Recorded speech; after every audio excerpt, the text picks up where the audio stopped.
For this class, for this course, Intermediate UEL Subroutine Programming, this is the full documentation going to be.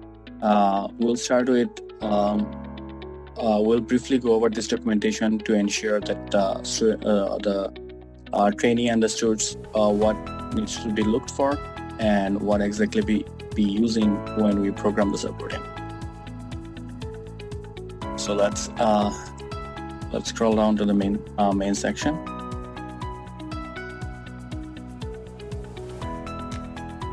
One of the things that we need to ensure that Abaqus user element subroutine is the most highest level subroutine that Abaqus has. It gives you the most amount of flexibility when it comes about programming finite element in Abaqus. You can model any sort of physics you would like using Abaqus user element subroutine compared to Abaqus user material subroutine, which is also very complicated and another very high level subroutines. In this case, you can include multiphysics, you can include different types of finite element strategies. In Abaqus user material subroutine, you can only introduce a constitutive model. So let's look into a simple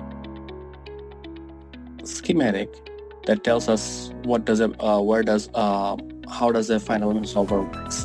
So a standard finite element program, including Abaqus or something else, they have a precursor. That means there's a CAD modeling, meshing, and other like applying boundary condition and other precursor steps.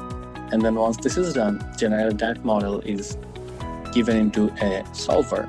It could be Abaqus implicit, or Abaqus explicit, ANSYS, or something else.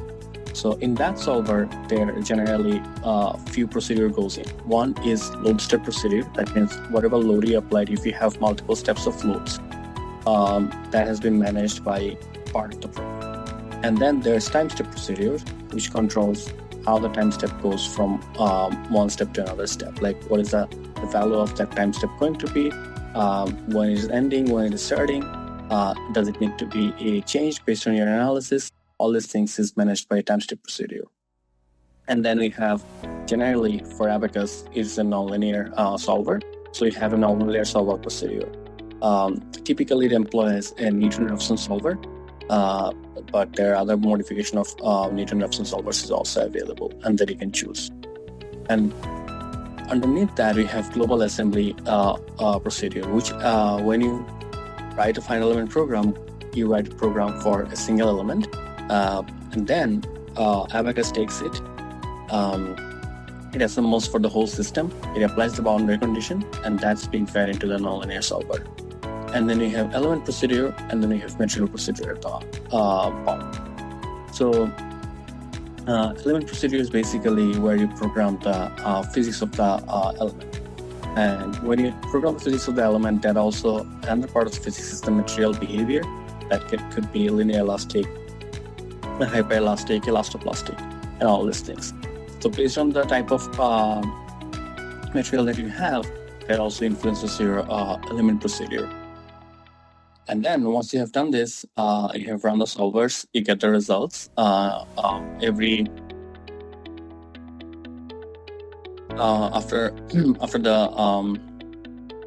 the solver produces the results, it produces some specific type of post-processing files or result files. In Abaqus, that's called ODB files. Those files are generally opened by Abaqus CAE or Abaqus Viewer, and then you can do the plotting and animation, you can post-process the results.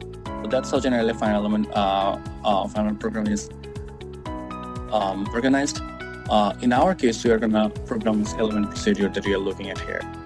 That means when you're programming element procedure, we also have to program material procedure by default. So by default, when you're writing in Abaqus UEL subroutine, you are already right. You also have to write a material UMAT subroutine inside it. But that's not Abaqus UMAT. You have to write your own UMAT subroutine, which is going to be similar to Abaqus UMAT. So now, when is this? This is very useful. So there are a few cases when this is useful. Let's say you want to implement a type of element that is not in Abaqus. Let's say 9 quadrilateral elements. let's say 9-node quadrilateral elements in 2D mechanical analysis. That is not available in Abaqus. Abaqus offers only 4-node and 8-node. But for some application, let's say you need a 9-node quad elements. In that case, you can write a program for it. Let's say you want to program something that is special, like B-bar elements or F-bar elements for incompressible hyperelasticity. In this case, you also have to program it in Abaqus. The another case that it is necessary to program and use this element subroutine is, let's say you want to, for example, you want to implement a new physics like phase field based fracture analysis, or chemomechanical behavior elastomeric gel, or some other type of thermoelasticity or magnetoelasticity that is not available in Abaqus. In that case, you have to write an user element subroutine, which will allow you to use Abaqus solver based on your new physics. So Abaqus user element subroutine can be programmed in C, C++, or Fortran. But for legacy reason, you're gonna be using Fortran because there's much more resources available, and Fortran is a much easier programming language to programming compared to C and C++. So when it comes about finite. So there are 4 steps we're gonna be going over today. 1, that is developing element formulation. That's a theoretical step. So you have to derive formulation that you need to program. 2nd is implementing the subroutine. 3rd, you have to build an Abaqus model to run with that subroutine. Finally, you have to ensure that your subroutine and the model building process is right. So you have to do or run test simulations, verify the method, formulation, and code. So each of these steps generally require a lot of work. We're gonna be talking about all of these steps in detail today. So before all that, the one thing that we'll need, I think, it's a brief description of how you can configure Abaqus to run with user element subroutines or any sort of user subroutines. So there's already tutorials and details on CAE-STEM website, but in case you prefer, this PDF also includes some details of the newer version. So first thing first you have to do is you have to install Abaqus. Depending on how you have access to Abaqus through your office or through your school. Once you install your Abaqus, that's going to be installed in the Simulia directory in your C drive on Windows. That will also install Abaqus CAE and Abaqus Viewer. When you install Abaqus, just make sure that you are installing for newer version of Abaqus, Abaqus with CAE API components. That is important to run user subroutine. And the next step would be installing Microsoft Visual Studio. Make sure that you are installing with desktop development with C++ option. Everything else should be very standard. And the next step would be installing Intel One API, which is also available on Intel website for free. You download it, install it, it should automatically recognize all the things before, and then you should be set. And there's a little bit of complicated procedure after that you have to link Intel Fortran compiler to Abaqus. So you should follow these 2 steps. You should go to this directory, or it depends which version of Intel compiler that you have. So based on your compiler version, you go into that directory, you open that the batch file in there, and then the batch file has this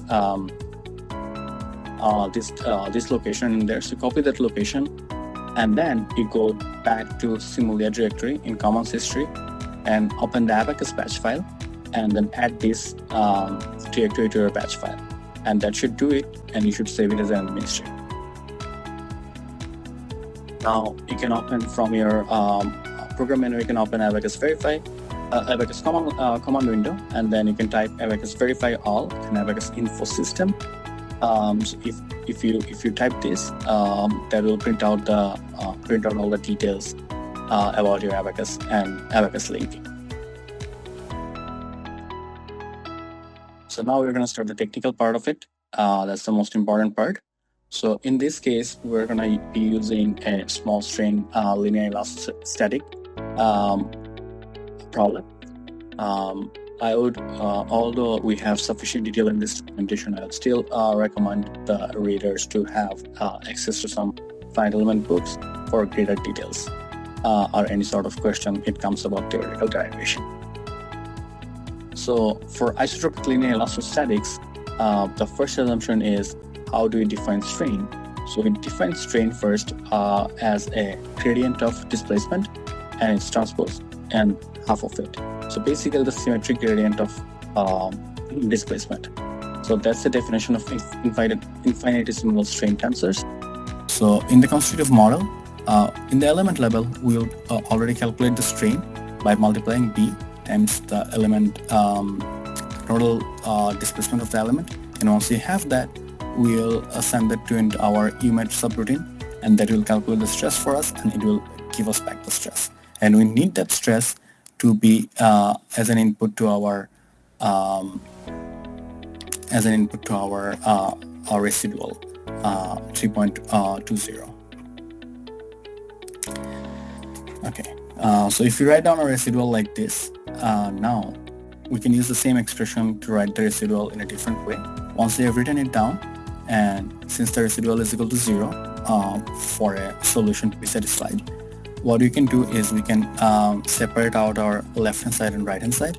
So the left hand side is going to look like something like this, which is B transpose D B, and it is integrated over the whole element domain times EV times the body force and the traction that we are applying here.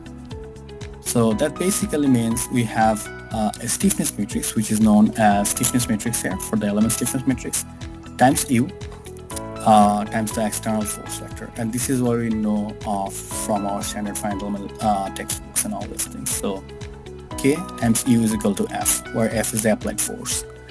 This basically resembles same formulation for any spring or any other material that linear elastic material that we use. And the dimension of element stiffness matrix is NSD times the number of special dimensions times NEN, and it's a square matrix. And on the right hand side, the force vector has to be size of NSD times NEN as well. Now Abaqus will take this and then it will assemble itself for the whole domain that we are interested in. Once it performs the assembly over NEL, that means number of elements that we have from E1, E2 is equal to 1 to number of elements, it will create a much larger, bigger matrix, and then it will also assemble the right hand side of the matrix with the force factor for all the elements that we have. And then once we have that, we have KU is equal to U times U is equal to FU. And then Abaqus will apply the boundary condition that you have been prescribed in your input file, and it will solve for the U or your displacement. Now, one of the important thing is you have seen a lot of integrations in there in this formulation on the element stiffness matrix and the force factor. Now, since we are dealing with discretized version of the model, we are not directly integrating the partial differential equation that we had before. We have to perform numerical integration on this. So now that we have developed the essential theoretical model that we need, and we have discussed about the integration schemes, it is our time to look into what we need to program.